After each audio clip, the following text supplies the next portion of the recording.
Ma maison est juste là. Je voyais le reflet du soleil sur les fenêtres du salon. À 300 mètres seulement. Il me restait 300 mètres. Le temps d'une chanson qu'on fredonne, le temps d'un dernier effort sous la chaleur. Mais je ne suis jamais rentrée. Je m'appelle Ebony Simpson, j'ai 9 ans, et ceci est mon dernier témoignage. Nous sommes le 19 août 1992, Bargo, en Australie. Le bus scolaire s'éloigne dans un nuage de poussière rousse. C'est le dernier bruit du monde familier que j'entends. Après lui, il n'y a plus rien, juste le vent dans les eucalyptus. Une voiture est garée sur le bas-côté.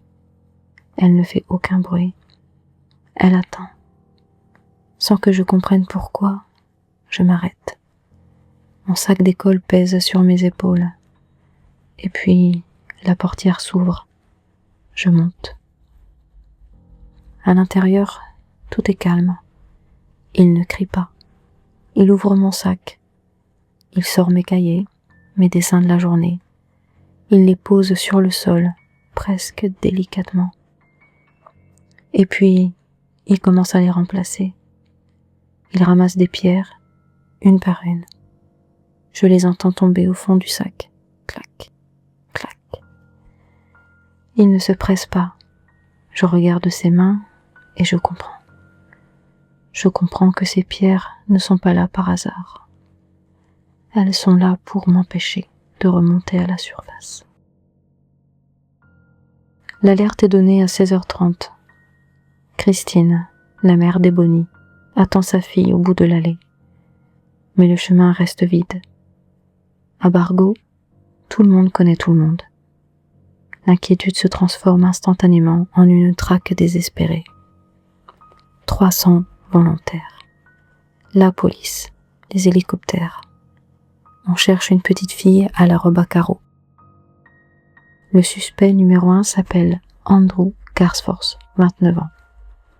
Il a été vu près du chemin où Ebony a disparu.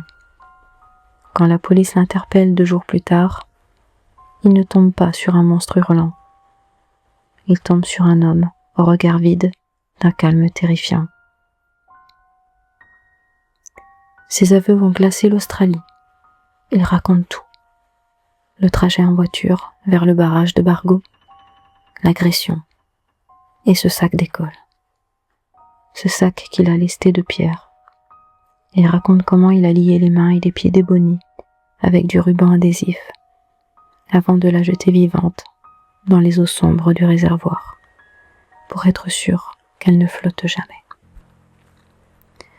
Le plus insoutenable reste le procès. Andrew Garsforth n'a aucune explication à donner. Pas de haine, pas de mobile.